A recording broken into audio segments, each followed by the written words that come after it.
దేవుని నుండి గొప్ప కార్యాలు ఆశించు.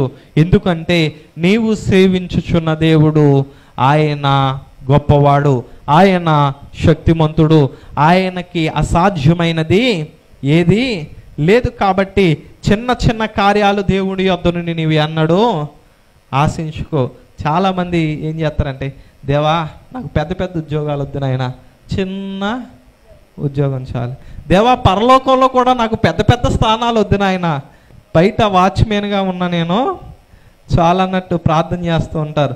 దేవా గొప్ప గొప్ప భవిష్యత్తులు మా పిల్లలకు వద్దు, ఏదో చిన్నది ఉంటే నాకు చాలు నాయనా, వాళ్ళ పొట్టకి లేమి కలగకుండా చిన్నది ఏమన్నా ఉంటే చాలు నాయనా, ఆకలి బాధలు లేకుండా కష్టాలు లేకుండా ఏదన్నా చిన్నది ఉంటే చాలు, ఏదో వారి జీవితంలో వాళ్ళే ముందుకి కొనసాగుతారు నాయన.